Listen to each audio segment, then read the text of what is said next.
अस्सलामु अलैकुम वरहमतुल्लाहि वबरकातुहू। हुमायूं कबीर ने जब बाबरी मस्जिद के नाम पर कुछ महीने पहले एक मस्जिद की बुनियाद रखी थी तो मैंने और मेरे जैसे न जाने कितने लोगों ने ये बात कही थी और मुसलमानों से अपील की थी कि देखो, आप धोखे में ना आना, थोड़ा सा होश से काम लेना, अपनी आँखों को खोलना, समझना, फिर आगे बढ़ना। कहीं ऐसा ना हो कि आपको कोई आदमी धोखे में लाकर मस्जिद के नाम पर एक बड़ा नुकसान पहुंचाने की कोशिश करे और अपनी सियासत को वो चमका ले, अपने बैंक बैलेंस को वो भर ले। ये अपील बहुत सारे लोगों ने की थी क्योंकि हुमायूं कबीर ने बाबरी मस्जिद के नाम पर जो मस्जिद बनाकर एक शोषा छोड़ा था, उसका सबसे ज़्यादा फ़ायदा किसको हुआ आप सब लोग जानते हैं। आप लोग बोलोगे अरे यार मुफ्ती साहब, मस्जिद बनाना कोई गलत बात थोड़ी है। मैंने कब कहा कि गलत बात है, लेकिन जब आपको पता हो कि मैं इस रास्ते को चुनूंगा तो इस रास्ते को मेरे चुनने से दूसरी जो पार्टी मेरे सामने खड़ी है वो मेरे ही खिलाफ एक माहौल बना देगी, वो मेरे ही अपने हिंदुस्तानी भाइयों को मुझसे तोड़ने की कोशिश करेगी, तो फिर मैं थोड़ा सा टर्न लेके घूम के आऊँगा ताकि मेरे दुश्मन को मेरे खिलाफ कोई इशू उठाने का मौका ना मिले। आप सब लोग जानते हैं कि मीडिया किसका, प्रिंट मीडिया किसका, ताकत किसकी, कानून किसका। तो समझदारी किस में है कि मैं अपने खिलाफ माहौल बनने के लिए मौका दूं या मैं वो काम करूं कि जिससे मेरा काम भी हो और सामने वाला जो मेरा दुश्मन है उसको मेरे खिलाफ कोई चाल चलने का मौका ना मिले। शतरंज खेली है आपने?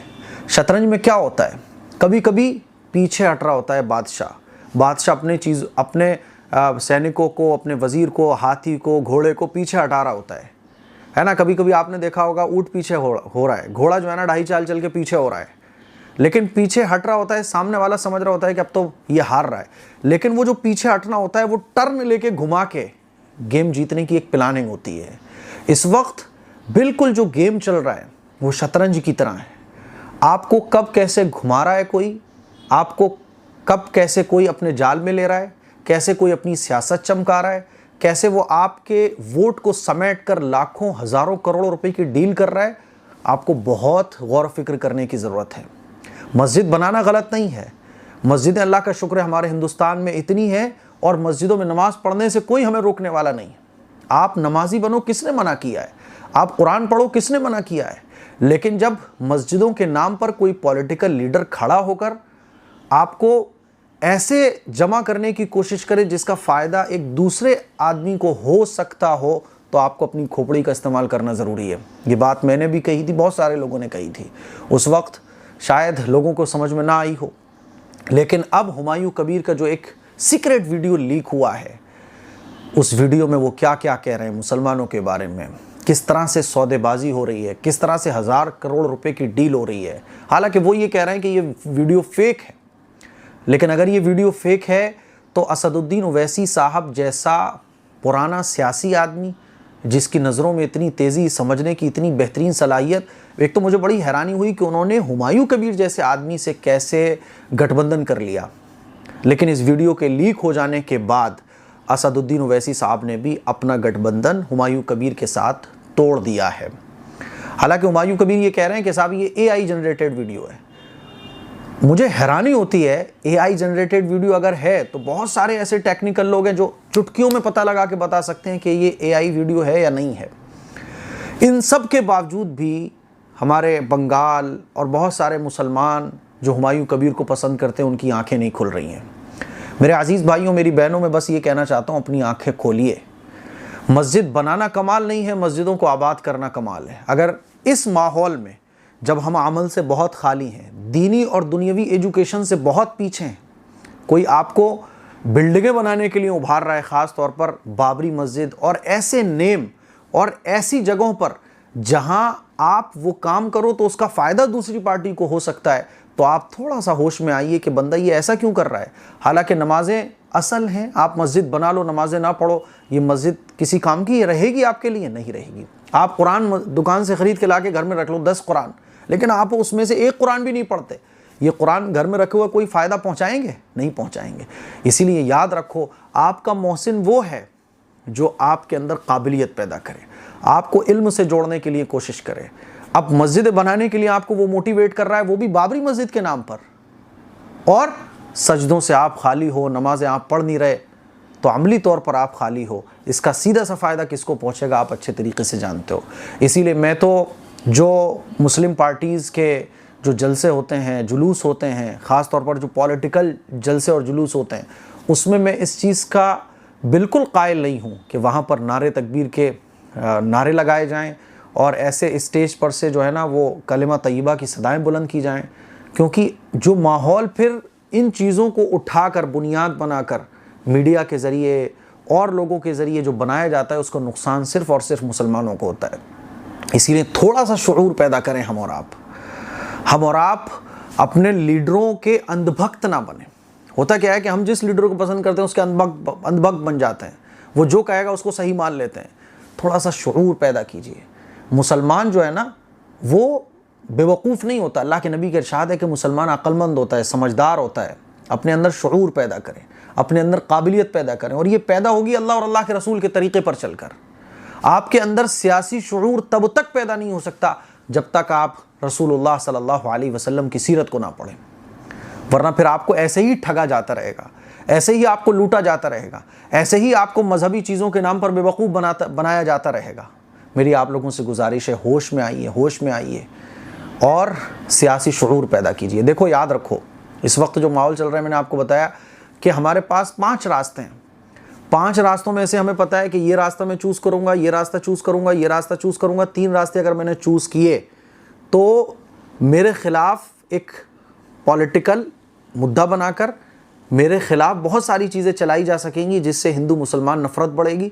तो मेरे पास 2 ऑप्शन और हैं। ये 2 ऑप्शन ऐसे हैं कि इन ऑप्शन को अगर मैं चूज़ करूँगा तो फिर मेरे ख़िलाफ़ मेरे दुश्मन को कोई मौका नहीं मिलेगा।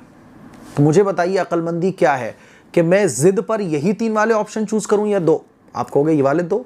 बिल्कुल इसी तरह से जब बाबरी मस्जिद की बुनियाद रखी गई बाबरी मस्जिद के नाम पर, तो मैंने यही कहा था कि भाई मस्जिद ही तो बनानी है और मस्जिद अल्लाह और अल्लाह के रसूल के लिए बनानी है।